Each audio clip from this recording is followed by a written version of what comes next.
Puji Tuhan, saya sampaikan selamat sore dan salam sejahtera di dalam Tuhan kita Yesus Kristus. Haleluya. Puji Tuhan, kita sungguh sangat bersyukur pada sore hari ini karena kita dapat melaksanakan ibadah memperingati hari kenaikan Tuhan Yesus Kristus ke surga, sekalipun kehadiran jemaat dibatasi. Saudara, itu penting supaya kita dapat tetap melaksanakan physical distancing, juga melakukan protokol kesehatan dengan sebaik-baiknya. Sebagai warga bangsa yang baik, kita juga harus terlibat aktif dalam rangka memutus penyebaran penyakit virus corona yang cukup luar biasa ini, saudara. Kiranya kita semua dapat dengan rela dan sabar mengikuti jadwal juga ketentuan-ketentuan yang sudah ditetapkan oleh gereja. Amin, saudara. Kita bisa menerima keadaan ini dengan baik. Ya, mungkin ada yang ingin kebaktian pagi tapi kebagian sore. Ya disyukuri saja. Yang kepingin sore dapat pagi. Tidak apa-apa. Baru mau masuk ada semprotan disinfektan. Ya, tidak apa-apa, saudara, itu sesuatu yang baik kita lakukan. Kita mesti cuci tangan, harus dicek suhu badan kita, dan tidak hanya di gereja, kita juga di luar rumah pun kita harus bijaksana. Amin.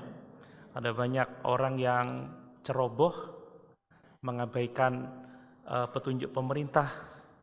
Itu tidak boleh kita lakukan, karena sebagai gereja Tuhan kita harus melakukan yang terbaik untuk bangsa ini dan untuk kemuliaan Tuhan kita. Amin.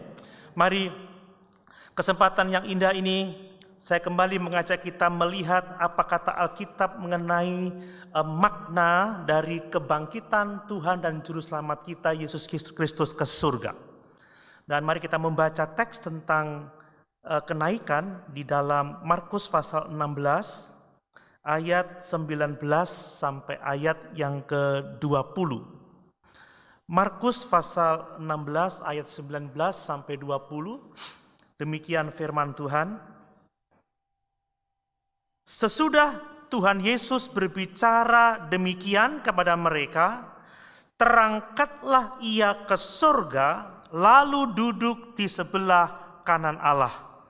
Mereka pun pergilah memberitakan Injil ke segala penjuru, dan Tuhan turut bekerja dan meneguhkan firman itu dengan tanda-tanda yang menyertainya. Haleluya, puji Tuhan. Silakan duduk.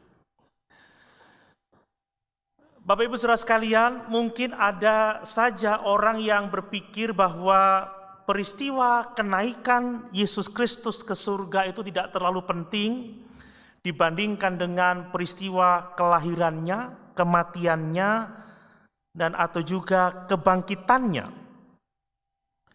Ya, kita merayakan kenaikan tidak sama dengan merayakan kelahiran Tuhan. Berbeda dengan kita merayakan Paskah. Saudara, kita juga melihat di Alkitab, penulis kitab Injil tidak banyak menaruh ruang untuk menuliskan tentang peristiwa kenaikan Tuhan ke surga ini. Hanya Injil Lukas dan Markus yang menuliskan sedikit tentang kenaikan Tuhan ke surga. Matius tidak menuliskan, Yohanes juga tidak menuliskannya. Namun demikian, saudara, saya mau mengingatkan kita semua bahwa Alkitab menyatakan kepada kita bahwa kenaikan Tuhan Yesus ke surga itu memiliki makna yang sangat penting bagi keselamatan kita. Amin. Sangat penting, saudara. Dapat kita katakan bahwa tanpa kenaikan Yesus ke surga, keselamatan kita belumlah tuntas dikerjakan.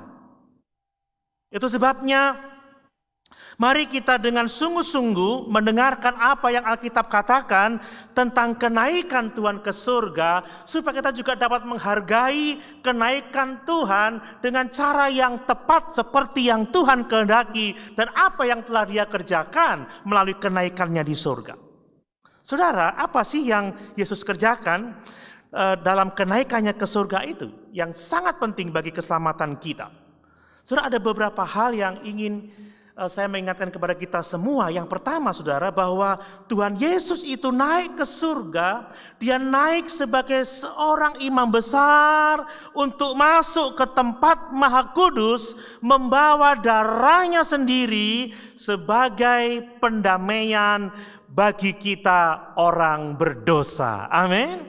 Ini pekerjaan yang sangat penting. Dia bukan hanya anak domba Allah yang mengangkut dosa seluruh isi dunia, tetapi dia juga imam besar yang masuk ke ruang Maha Kudus untuk membawa darahnya sendiri sebagai pendamaian bagi kita orang berdosa. Coba kita lihat di dalam Ibrani pasal 9 ayat 11 sampai yang ke-14, kemudian kita loncat ayat 24 sampai 28. Ibrani pasal yang ke-9 ayat 11 sampai 14. Tetapi Kristus telah datang sebagai imam besar untuk hal-hal yang baik yang akan datang. Ia telah melintasi kemah yang lebih besar dan yang lebih sempurna, yang bukan dibuat oleh tangan manusia, artinya yang tidak termasuk ciptaan ini. Dan ia telah masuk satu kali untuk selama-lamanya ke dalam tempat yang kudus, bukan dengan membawa darah domba jantan dan darah anak lembu, tetapi dengan membawa darahnya sendiri. Dan dengan itu ia telah mendapat kelepasan yang kekal. Sebab jika darah domba jantan dan darah lembu jantan dan percikan abu lembu muda menguduskan mereka yang najis, sehingga mereka disucikan secara lahiriah, betapa lebihnya darah Kristus yang oleh Roh yang kekal telah mempersembahkan dirinya sendiri kepada Allah sebagai persembahan yang tak bercacat, akan menyucikan hati nurani kita dari perbuatan-perbuatan yang sia-sia, supaya kita dapat beribadah kepada Allah yang hidup. Amin. Coba loncat ke ayat yang ke-24. Sebab Kristus bukan masuk ke dalam tempat kudus buatan tangan manusia, yang hanya merupakan gambaran saja dari yang sebenarnya, tetapi ke dalam sorga sendiri untuk menghadap hadirat Allah guna kepentingan kita. Dan ia bukan masuk untuk berulang-ulang mempersembahkan dirinya sendiri sebagai imam besar setiap tahun masuk ke dalam tempat kudus dengan darah yang bukan darahnya sendiri. Sebab jika demikian ia harus berulang-ulang menderita sejak dunia ini dijadikan.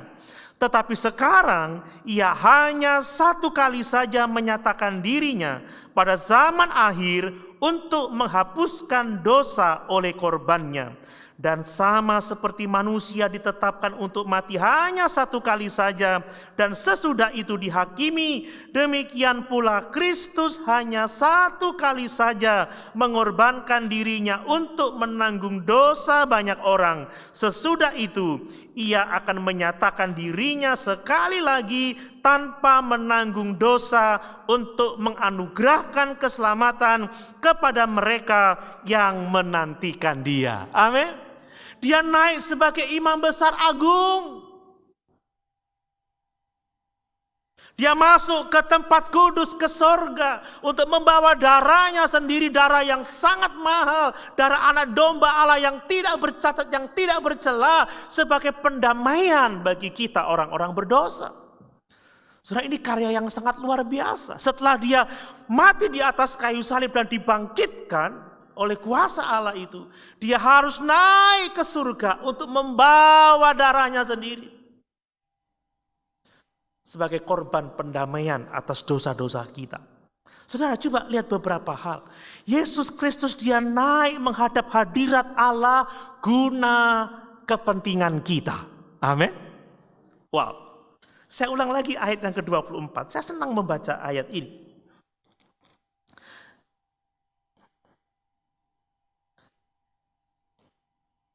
Ayat yang ke-24.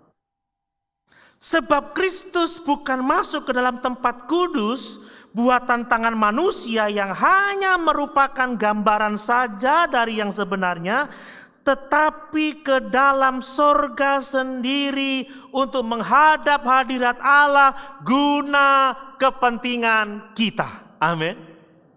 Betapa kita harus bersyukur dan berterima kasih kepada Tuhan Yesus. Memperingatinya dengan sungguh-sungguh karena dia naik ke surga, masuk ke hadirat Allah untuk kepentingan kita. Apa yang perlu bagi kita?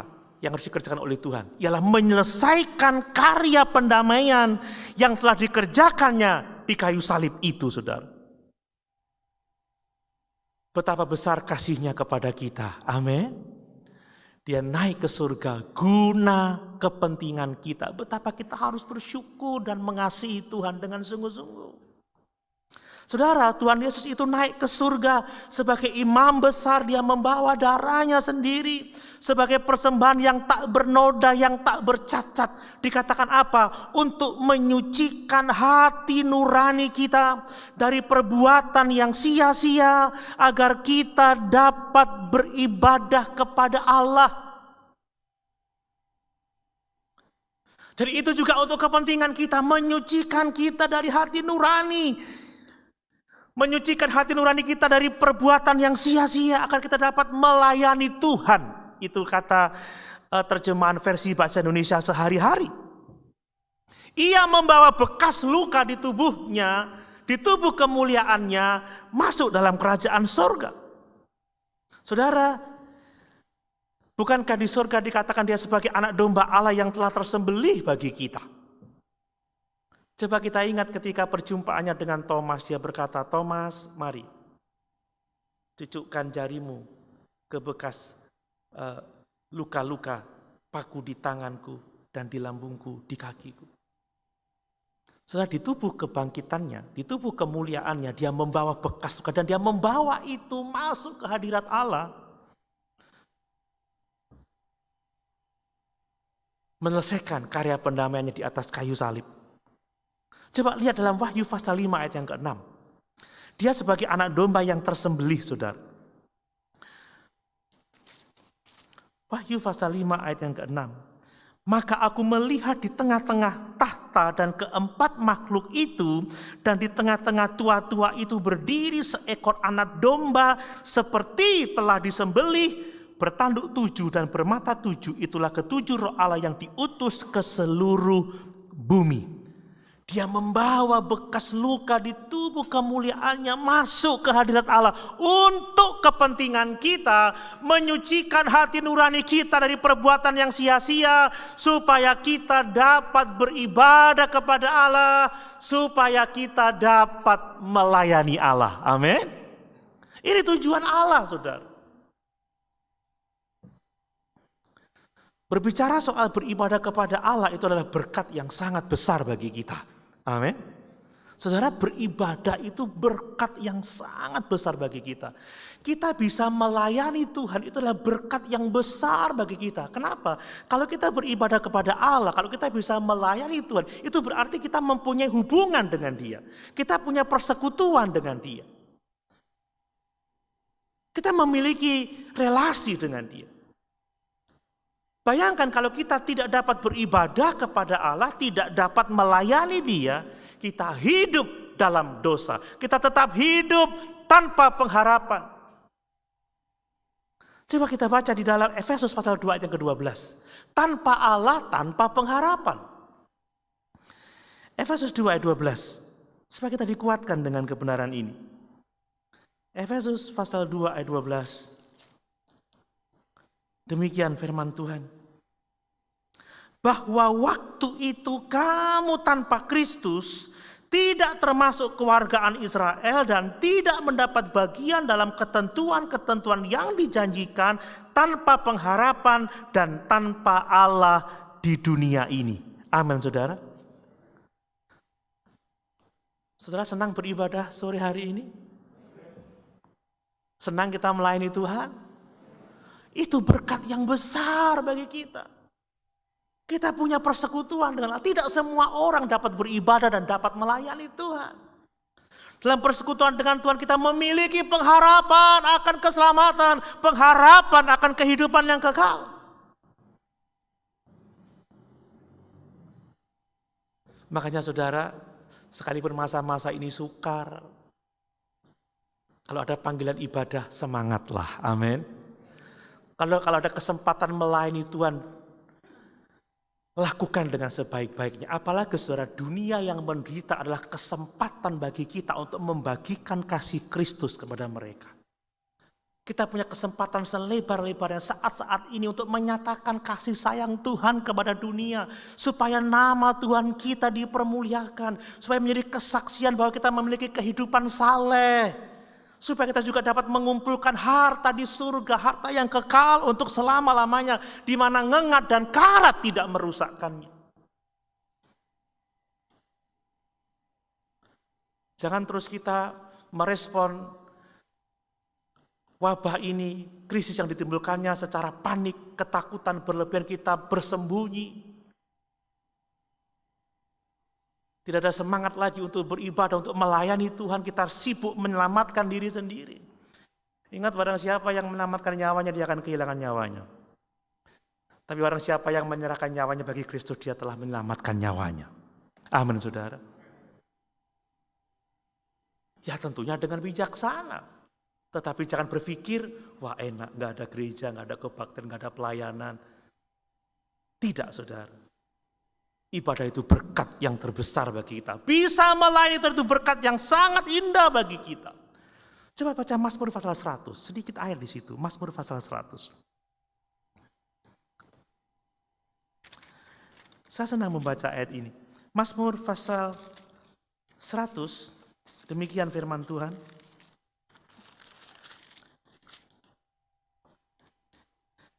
Mazmur untuk korban syukur. Bersorak-soraklah bagi Tuhan, hai seluruh bumi. Beribadahlah kepada Tuhan dengan sukacita. Datanglah ke hadapannya dengan sorak-sorai. Ketahuilah bahwa Tuhanlah Allah. Dialah yang menjadikan kita dan punya dialah kita, umatnya dan kawanan domba gembalaannya. Masuklah melalui pintu gerbangnya dengan nyanyian syukur, ke dalam pelatarannya dengan puji-pujian. Bersyukurlah kepadanya dan pujilah namanya, sebab Tuhan itu baik, kasih setianya untuk selama-lamanya, dan kesetiaannya tetap turun-temurun. Amin. Kalau kita memahami bahwa beribadah itu adalah berkat yang besar, menerima pelayanan sebagai berkat yang besar, menunjukkan kita punya persekutuan dengan Allah, punya pengharapan di dunia ini. Mari kita beribadah dengan sukacita. Sekalipun mungkin banyak protokol kesehatan yang sulit dilakukan, datang dengan sukacita. Amin. Kalau semprotnya kelamaan, basah kuyup, tetap bersukacita. Tangan sampai licin karena seringkali dicuci, saudara. Haleluya, amin. Sudah pakai parfum wangi-wangi disemprot detol lagi. Detol masih mending, Wipol lagi mungkin.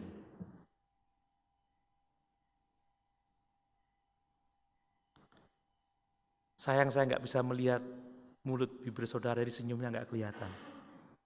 Tapi mata benar-benar luar biasa. Amin. Lihat itu. Dengan sukacita, dengan sorak-sorai. Kenapa? Sebab dialah yang menjadikan kita. Dialah yang memiliki kita. Kitalah umatnya, kawanan domba gembalaannya. Bayangkan, kalau dia yang menciptakan kita, kalau kita ini miliknya, kalau kita kawanan domba gembalaannya, kira-kira kita dibiarkan terlantar tidak, saudara? Halo? Dia pasti merawat kita, dia pasti memelihara kita, dia pasti menolong kita, dia pasti memberkati kita. Dia pasti memastikan menjaga kita aman dalam gembalaannya. Ingat kata pemazmur Daud, Tuhan gembalaku yang baik, takkan kekurangan aku.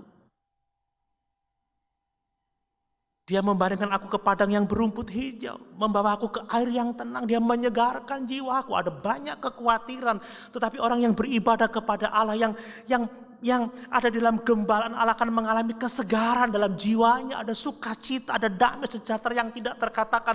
Di tengah-tengah situasi sulit sekalipun, ada sukacita. Ada nyanyian syukur kepada Allah sebab Dia baik, kesetiaannya untuk selama-lamanya, kasih setianya untuk selama-lamanya. Ada berkat besar dalam ibadah dan melayani Tuhan. Amin. Saudara, ini luar biasa. Coba kita lihat di dalam Keluaran 23-25, ini ayat yang populer. Keluaran pasal 23 ayat 25.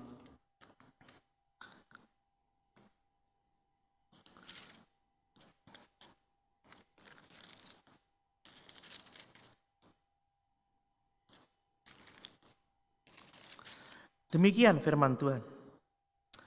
Tetapi kamu harus beribadah kepada Tuhan Allahmu, maka Ia akan memberkati roti makananmu dan air minumanmu, dan Aku akan menjauhkan penyakit dari tengah-tengahmu. Amin.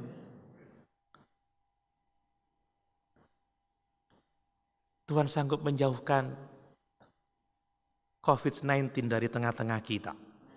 Amin, saudara. Tapi ini orang yang beribadah sungguh-sungguh, yang hidup mengikuti kehendak Tuhan, yang gak ceroboh, yang gak sembrono. Tapi toh kalaupun Tuhan mengizinkan kita mengalami sakit penyakit, Dia pasti menyembuhkan kita. Amin. Kalaupun toh Dia tidak menyembuhkan kita, surga terbuka bagi kita. Orang Kristen gak ada kalahnya, saudara. Amin. Sebab kalau kita tutup mata hari ini, kita langsung ada bersama-sama dengan Kristus dalam kekekalan. Enggak ada yang perlu ditakutkan. Karena kebangkitan Kristus, kenaikannya ke surga itu jaminan bahwa kita memiliki hidup yang kekal. Kenapa para rasul begitu semangat melayani setelah Yesus terangkat ke surga? Mereka memberitakan Injil, mereka tidak takut bahaya, padahal dikatakan sebelumnya kamu akan menderita, kamu akan dianiaya, kamu akan dibunuh. Bahkan orang yang membunuh kamu berpikir bahwa mereka beribadah kepada Allah. Kenapa mereka tetap berani? Karena mereka tahu kalau Yesus sudah mati dan bangkit sebagai yang sulung, maka Dia juga akan mengalami hal yang sama. Amin. Ini luar biasa. Sehingga Paulus berkata, bagiku hidup adalah Kristus, mati adalah keuntungan. Tapi tidak berarti kita membenci kehidupan, tidak. Paulus berkata, kalau aku hidup berarti bagiku bekerja dan menghasilkan buah untuk kemuliaan Tuhan. Saudara, hidup adalah kesempatan untuk melayani Tuhan, beribadah kepadanya. Mati adalah keuntungan bagi kita. Amin. Yakinlah bahwa Tuhan akan memelihara setiap kebutuhan kita. Dan yakinlah Dia akan memelihara kesehatan kita. Orang-orang yang sungguh-sungguh mengasihi Dia. Allah baik bagi kita. Amin. Kemudian saudara juga perhatikan, dikatakan bahwa Dia menyucikan kita, menyucikan hati nurani kita dari perbuatan-perbuatan yang sia-sia, supaya kita dapat beribadah, supaya kita dapat melayani Tuhan. Ternyata saudara, kita tidak dapat melayani Tuhan tanpa hati nurani yang suci. Tanpa kekudusan kita tidak dapat mendekat untuk melayani Tuhan. Makanya ingat saudara, bahwa orang yang lahir baru adalah orang-orang yang telah menyucikan dirinya melalui ketaatannya kepada firman kebenaran. Karena kita tidak bisa melayani Tuhan tanpa kekudusan, tanpa hati nurani yang murni, kita tidak dapat melayani Tuhan. Allah tidak berkenan atas ibadah orang-orang yang masih hidup di dalam dosa, orang-orang yang berkecimpung, orang-orang yang masih berlumuran dengan dosa, yang tidak bertobat, yang tidak menyucikan dirinya melalui ketaatan kepada firman Allah. Jangan sampai seperti Matius pasal yang ke-7 ayat 21. Orang berseru-seru mengatakan aku melayani, aku bernubuat, aku bersaksi, aku mengusir setan. Tapi Tuhan berkata aku tidak kenal sama kamu. Hei pembuat kejahatan. Contoh yang paling jelas dalam Yesaya pasal 1 saudara. Orang-orang yang hidup dalam dosa ibadahnya menjadi kejijikan bagi Tuhan. Yesaya pasal 1 Coba lihat ayat 10.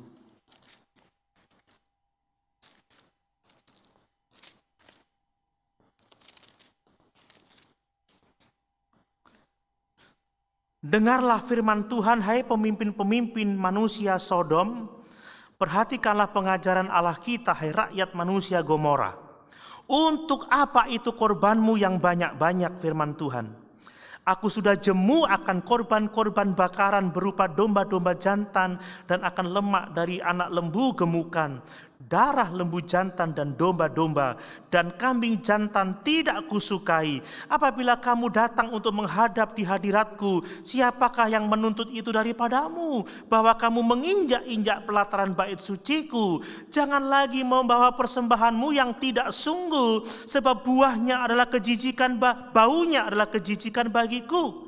Kalau kamu merayakan bulan baru dan sabat atau mengadakan pertemuan-pertemuan, aku tidak tahan melihatnya, karena perayaanmu itu penuh kejahatan. Perayaan-perayaan bulan barumu dan pertemuan-pertemuanmu yang tetap, aku benci melihatnya. Semuanya itu menjadi beban bagiku. Aku telah payah menanggungnya. Apabila kamu menadahkan tanganmu untuk berdoa, aku akan memalingkan mukaku. Bahkan sekalipun kamu berkali-kali berdoa, aku tidak akan mendengarkannya, sebab tanganmu penuh dengan darah. Basuhlah, bersihkanlah dirimu. Jauhkanlah perbuatan-perbuatanmu yang jahat di depan mataku. Berhentilah berbuat jahat, belajarlah berbuat baik. Usahakanlah keadilan, kendalikanlah orang kejam. Belalah hak anak-anak yatim, perjuangkanlah perkara janda-janda. Marilah, baiklah kita berperkara, firman Tuhan. Sekalipun dosamu merah seperti kirmisi, akan menjadi putih seperti salju. Sekalipun berwarna merah seperti kain kesumba, akan menjadi putih seperti bulu domba. Jika kamu menurut dan mau mendengar, maka kamu akan memakan hasil baik dari negeri itu. Tetapi jika kamu melawan dan memberontak, maka kamu akan dimakan oleh pedang. Sungguh Tuhan yang mengucapkannya. Amin. Tuhan tidak menerima ibadah atau pelayanan orang-orang yang hidup di dalam dosa. Makanya dia berkata, basuhlah, bersihkanlah dirimu, sucikanlah dirimu melalui ketaatan kepada firman Allah. Ini pertobatan yang sungguh-sungguh. Saudara ingat ketika Tuhan Yesus berkata, jika engkau hendak mempersembahkan korban persembahanmu dan teringat akan saudaramu dan ada sesuatu yang belum selesai, letakkan dulu persembahanmu. Temui saudaramu, bereskan, selesaikan, baru kamu kembali lagi untuk mempersembahkan korban persembahanmu itu. Dalam Matius pasal yang ke-5. Dan kita bersyukur, saudara. Sekarang kita bisa melayani Tuhan sebab Dia telah naik ke surga dan membersihkan hati nurani kita dari perbuatan-perbuatan yang sia-sia itu. Amin. Ini berkat yang sangat-sangat besar. Karena Dia naik ke surga sebagai imam besar, membawa darahnya sendiri sebagai pendamaian bagi dosa-dosa kita. Yang kedua, saudara, Ia naik ke surga untuk menjadi pembela bagi kita umatnya. Amin. Wow, luar biasa, saudara. Tuhan pembela kita. Tuhan penyelamat kita. Mari kita lihat apa yang dikerjakannya di dalam Matius pasal 10 ayat 32. Matius pasal 10 ayat 32.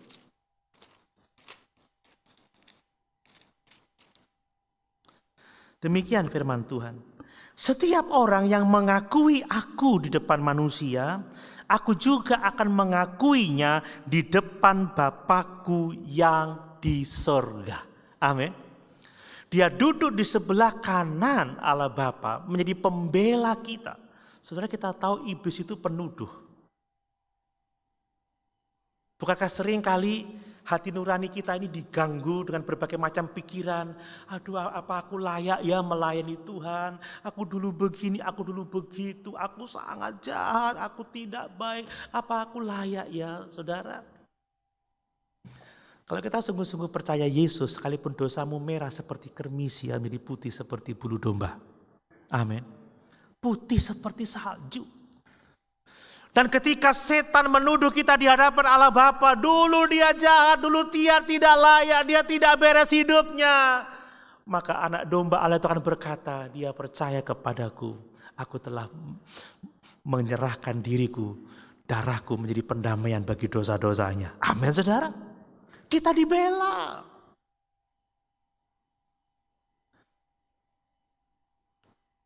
Mungkin orang mengatakan, kamu pelayanan gak pantas kamu. Ingat masa lalumu, ingat kamu gak beres. Dulu pada waktu saya pulang ke kampung, Doni jadi pendeta. Kok Isa? Makanya Paulus berkata, di antara semua rasul, akulah yang paling berdosa. Dia mengajarkan bahwa tidak ada yang tidak dapat diampuni kalau kita datang kepada Yesus, menerima dia sebagai Tuhan dan Juru Selamatnya secara pribadi. Amin.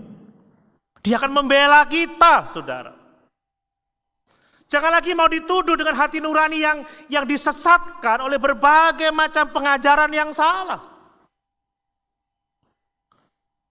Kadang kita tidak terima kalau orang masa lalunya jelek menjadi baik, bertobat dan melayani.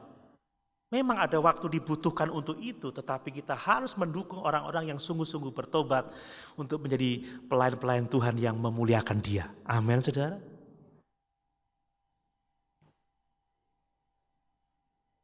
Ini sesuatu yang perlu kita pahami. Kemudian dia menjadi pengantara bagi kita. 1 Timotius pasal 2 ayat yang kelima. 1 Timotius 2 ayat yang kelima.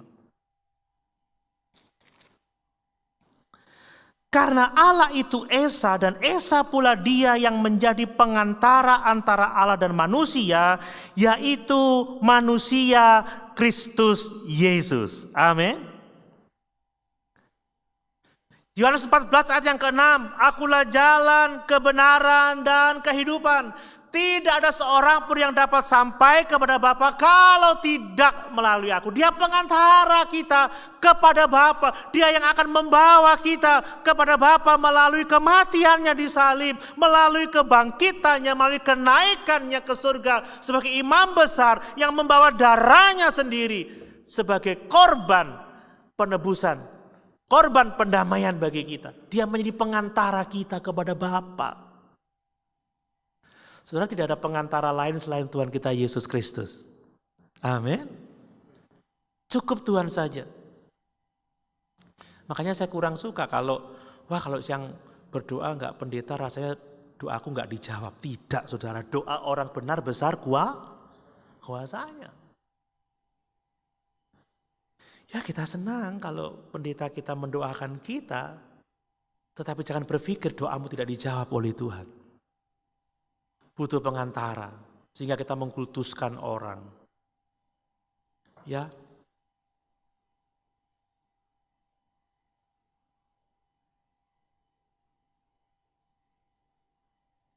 Yang penting kita sungguh-sungguh percaya dan dibenarkan. Amin, saudara. Yesus menjadi pengantara bagi kita kepada Bapa. Dia yang akan menghentar kita. Makanya di dalam Yudas ayat 25 dikatakan dia yang akan menuntun kita, menghentar kita dengan tak bercacat, bercela, sempurna sampai pada akhirnya. Sampai kita masuk ke kekekalan, dia pengantara. Kemudian dia adalah pendamaian bagi kita. Amin. Coba lihat 1 Yohanes 2 ayat yang kedua. 1 Yohanes 2 ayat yang kedua. Demikian firman Tuhan. Dan ia adalah pendamaian untuk segala dosa kita. Dan bukan untuk dosa kita saja, tetapi juga untuk dosa seluruh dunia. Saudara, Tuhan tahu persis bahwa selagi kita masih hidup di dalam daging ini, kita tidak ada lalai, ada kekeliruan, ada dosa. Makanya tidak ada seorang pun yang sempurna selagi masih hidup di dalam daging ini, saudara. Kalau dicari salahnya, semua orang pasti ketemu salahnya. Amin. Makanya kita ini brother keeper, saudara, saling menjaga satu dengan yang lain. Makanya Ibrani pasal 10 ayat yang ke-25, jangan menjauhkan diri dari pertemuan-pertemuan ibadah seperti yang kebanyakan orang biasa lakukan, supaya kita apa? Kita saling bertemu untuk saling mendukung, saling mengingatkan, saling mendorong satu dengan yang lain.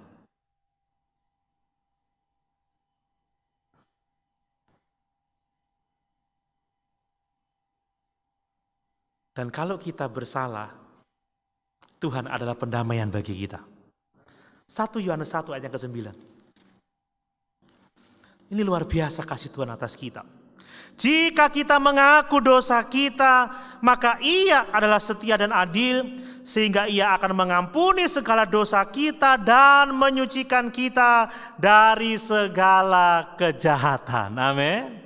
Wow, ini luar biasa. Kalau saudara masih berpikir, aduh aku berdosa Tuhan ampuni saya, saudara masih dalam hidup. Saudara masih hidup dalam keselamatan. Tapi orang yang berbuat dosa tetap cengenges-cengenges, merasa nggak bersalah, merasa nggak butuh pengampunan, nah itu yang bahaya.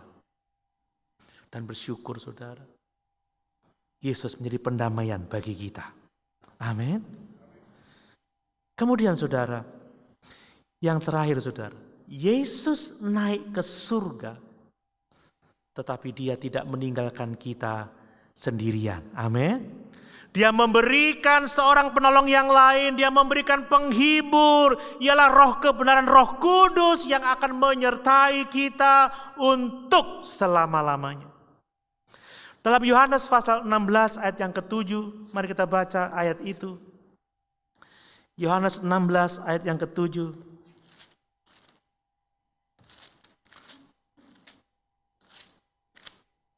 Demikian firman Tuhan. Namun benar yang kukatakan ini kepadamu adalah lebih berguna bagi kamu jika aku pergi. Sebab jikalau aku tidak pergi, penghibur itu tidak akan datang kepadamu. Tetapi jikalau aku pergi, aku akan mengutus dia kepadamu. Amin. Saudara perhatikan perjalanan hidup para murid pada waktu itu. Setelah kenaikan Yesus ke surga pada hari Pentakosta, Roh Kudus dicurahkan, mereka menerima Roh Kudus dalam hati mereka, mereka disertai, mereka dipenuhi, mereka dipimpin, sehingga mereka menjadi saksi-saksi yang luar biasa bagi kemuliaan Tuhan kita Yesus Kristus.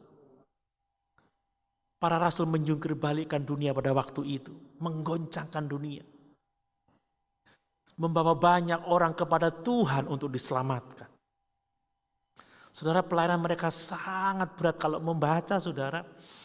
Bayangkan Tuhan berkata, aku mengatakan ini kepadamu supaya kamu tidak kecewa dan menolak aku, bahwa kamu dibenci, kamu akan dianiaya, kamu akan dibunuh. Tapi mereka punya keberanian, punya kekuatan, memiliki penghiburan karena roh penghibur itu menyertai mereka. Demikian pun juga sekarang, saudara. Sadari bahwa ada Roh Kudus menyertai kita. Dalam Efesus 1 ayat yang ketiga dikatakan, ketika kamu mendengar Injil keselamatanmu, ketika kamu mendengar firman kebenaran itu dan kamu mempercayainya, kamu telah dimeteraikan dengan Roh Kudus yang dijanjikan itu. Kita tidak pernah sendiri di dunia yang menderita ini. Amin. Kita tidak pernah ditinggalkan. Seperti penulis kitab Ibrani katakan, aku sekali-kali tidak pernah meninggalkan engkau. Aku sekali-kali tidak pernah membiarkan engkau. Makanya tegakkan kepalamu. Tatap hari esok dengan penuh pengharapan. Amin, saudara. Ada Roh Kudus, ada Tuhan yang menyertai kita. Dan Roh Kudus yang menyertai kita itu dia memberikan karunia-karunia yang sangat hebat dalam kehidupan kita. Karunia-karunia pelayanan, karunia-karunia rohani yang akan dapat membuat kita sebagai gereja Tuhan bertumbuh ke arah kedewasaan rohani. Makanya kita perlu menyadari itu, saudara. Jabatan-jabatan pelayanan itu juga karunia-karunia Roh Kudus, karena Yesus telah naik ke surga. Amin. Makanya kita harus menghargai jabatan-jabatan itu sebagai pemberian Allah bagi kita untuk kebaikan kita. Coba kita baca Efesus pasal 4. Efesus pasal yang keempat.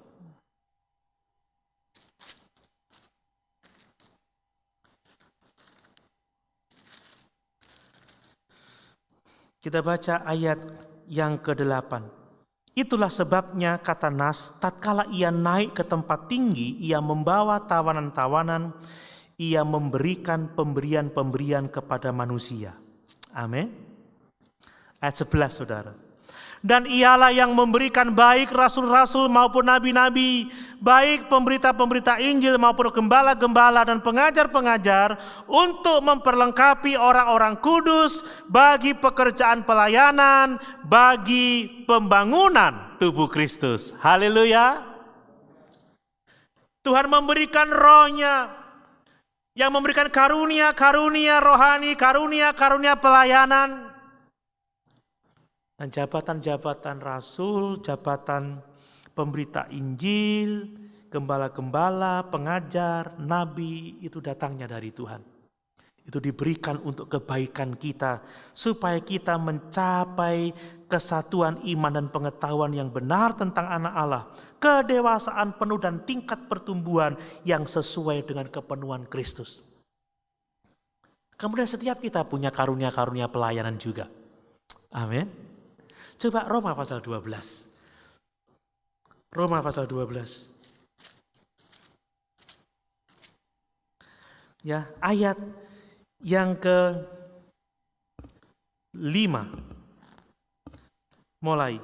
Demikian juga kita walaupun banyak adalah satu tubuh di dalam Kristus, tetapi kita masing-masing adalah anggota yang seorang terhadap yang lain. Demikianlah kita mempunyai karunia-karunia yang berlain-lainan menurut kasih karunia yang dianugerahkan kepada kita. Jika karunia itu adalah untuk bernubuat, baiklah kita melakukannya dengan iman kita. Jika karunia untuk melayani, baiklah kita melayani. Jika karunia untuk mengajar, baiklah kita mengajar. Jika karunia untuk menasihati, baiklah kita menasihati. Siapa yang membagi-bagikan sesuatu, hendaklah ia melakukannya dengan hati yang ikhlas. Siapa yang memberi pimpinan, hendaklah ia melakukannya dengan rajin. Siapa yang menunjukkan kemurahan, hendaklah ia melakukannya dengan sukacita. Amin. Banyak karunia, satu Tuhan, satu roh yang memberikan.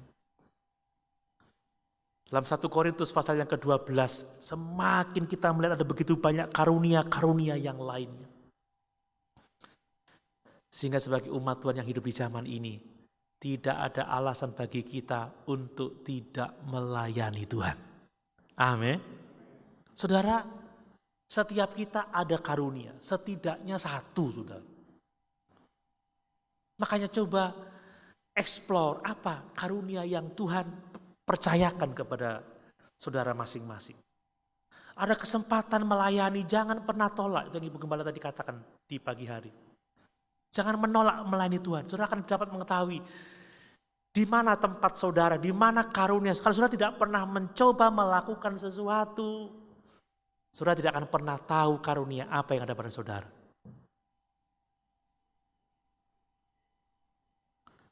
Seseorang yang tidak pernah mencoba mengajar, dia tidak tahu apakah dia memang punya karunia mengajar atau tidak. Yang tidak melayani tidak akan tahu apakah memang benar itu karunianya. Yang memimpin perlu dieksplor, saudara. Supaya dengan pelayanan kita, gereja Tuhan bertumbuh ke arah kedewasaan penuh. Seperti Kristus Yesus Tuhan kita. Amin. Itulah makna dari kenaikan Tuhan ke surga yang harus kita syukuri. Dia adalah imam besar yang membawa darahnya sendiri untuk menjadi pendamaian bagi kita, menyucikan hati nurani kita dari perbuatan-perbuatan yang sia-sia, supaya kita dapat beribadah kepada Allah, supaya kita dapat melayani Tuhan. Dia menjadi pembela bagi kita. Kita tidak perlu takut menghadapi apapun juga. Amin. Terhadap dakwaan kuasa-kuasa kegelapan, dia membela kita, dia mengenal hati kita, dia mengenal iman kita. Dia naik ke surga tetapi tidak meninggalkan kita seorang diri. Ada Roh Kudus menyertai kita. Dan memberikan kepada kita karunia rohani supaya hidup kita menjadi berkat. Sebagai tubuh Kristus kita harus saling melayani. Sehingga kita dapat bertumbuh bersama-sama ke arah Kristus. Menjelang kedatangannya yang semakin mendekat. Amin. Saudara, situasi yang sulit seperti sekarang ini tidak boleh melemahkan semangat kita dalam melayani Tuhan. Tidak boleh menghalangi kita dalam mengerjakan karunia-karunia rohani yang dipercayakan kepada kita. Kita harus lebih kreatif lagi untuk melayani Tuhan. Amin. Kita tidak menyerah dengan keadaan ini. Kita akan melakukan apa yang bisa kita buat untuk melayani Tuhan, untuk melayani sesama. Supaya bersama kita bertumbuh. Nama Tuhan dipuji dan dipermuliakan. Amin. Sebentar kita akan menikmati tubuh dan darah Tuhan. Kita mengingat kasih Tuhan yang besar. Kita mengingat pengorbanannya yang dahsyat bagi kita. Yang telah menyucikan hati nurani kita. Supaya kita beribadah dan melayani Tuhan dengan setia. Sama-sama kita berdiri.